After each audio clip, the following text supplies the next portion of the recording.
Welcome to another Sniper's Hide video. Today we're going to take a look at the new Sniper's Hide Precision Rifle Training Target. Put together in collaboration with WebTech Gear, we designed this new target for the precision rifle shooter. What we're going to do right now is we're going to go through some of the elements to show you what we were thinking when we put this target together. We're going to start from the left here and work our way to the right. And the first thing you'll notice is this scale. This is either a mil or MOA based scale. What we have is from center to center, we have 3.6 inches. This target's designed right now to be put at 100 yards. However, you can put it as far wherever you like. There's no right answer with that. But we have 3.6 inches center to center. At 100 yards, that equates to 1 mil. Also, if you go from outside edge to outside edge of these inside dots, you have 4 inches. So if you have an MOA based scope, you can use that. As well, we have two versions of this target.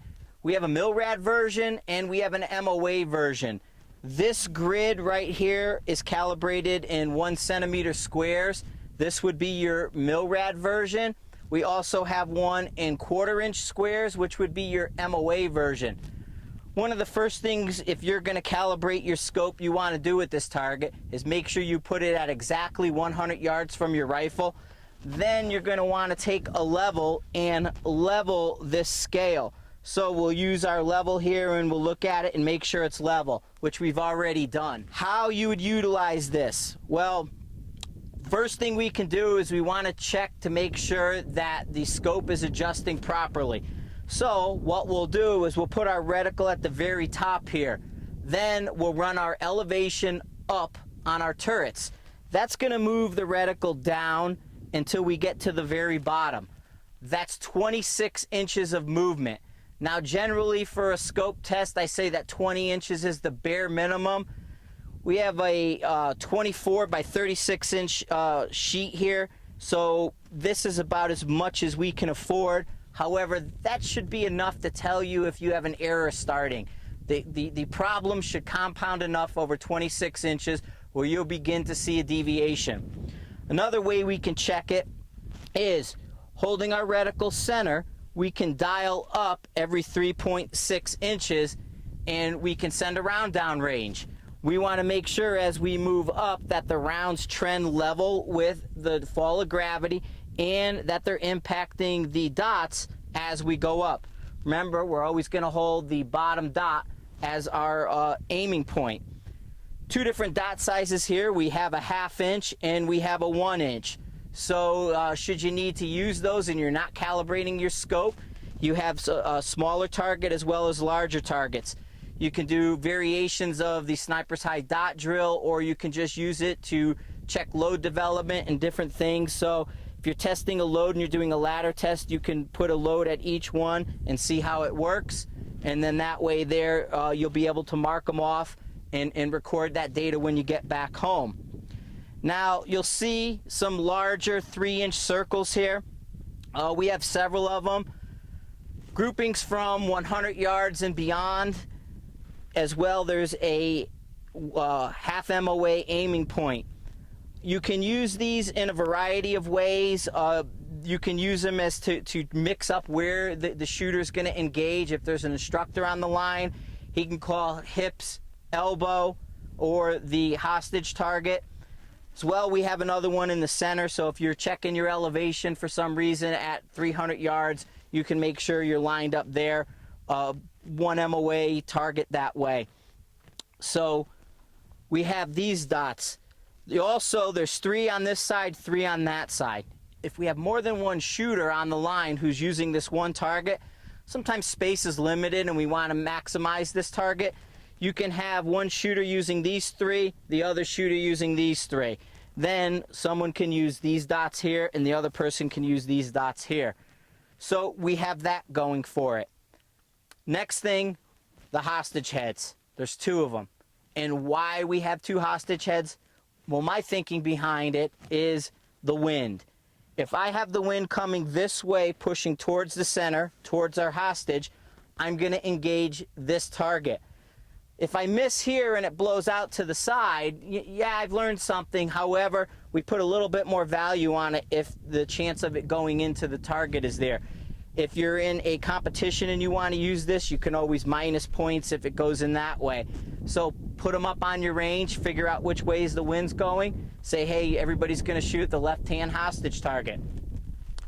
Over here for law enforcement, we have a triangle or T-box.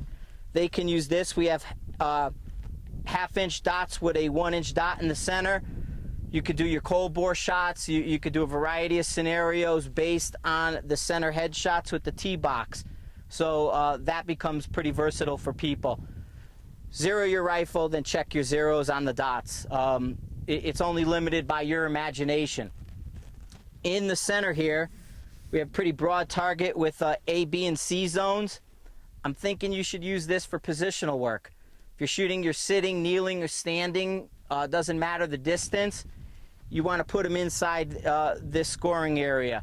So here we have a pretty large darkened area. You can see well, takes up the whole body, and you can see how well you can tighten it up. Maybe you start out with more of them in the C and B, and as you progress, you get them into the A zone. So use this center portion for positional work. Down here at the bottom is a variation of our dot drill. We only put 5 instead of the 20 on it. So you can go and put 1 round per dot. As a precision rifle shooter in the context we're looking at, you know, it's that one good round on target. With the Sniper's Hide dot drill, which you can find online, there's about 10 different ways of doing it. There's actually more than that, but there's 10 solid ways of doing it.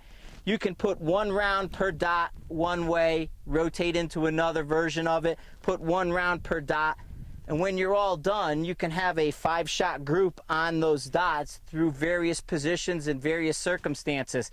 Rifle in your hand, on the clock, drop down, fire a round in 10 seconds, rifle on the ground, shooter behind it, come up, drop down, 6 seconds, fire a shot. You could be moving forward on the target, gun commands given, drop down X amount of time, fire a shot. So we have that where you can do a host of different things using the dot drill. One of the things we did with this target is we made it a threat target. So we put a handgun in the target's hand. We didn't just want it to be with a silhouette with a guy with his hand on his hips. With that threat, we have the pistol pointing right at you. You have a dot for the guide rod and a dot for the barrel. You can use those in a number of ways, even know your limitations. You know, are you going to go for the barrel or are you going to go for the guide rod? There's a host of ways you can do that competition-wise across a firing line. And one of the last things is people said you can use this for handgun. We have the different various dots that'll work. If you want to, you know, we're happy for however you want to use this. I really want to thank Steve at WebTech Gear. I think he did an outstanding job at this. We have these available now. We've printed off a nice big run. So come on over by Sniper's Hide or look at Mile High Shooting. They have these targets ready to ship. But I think it's a pretty good versatile target. It should go out at distance. If you have a KD range with the NRA type racks, you can put this up, and instead of shooting the circle, you can use this. Again, your only limitation on this target is your imagination.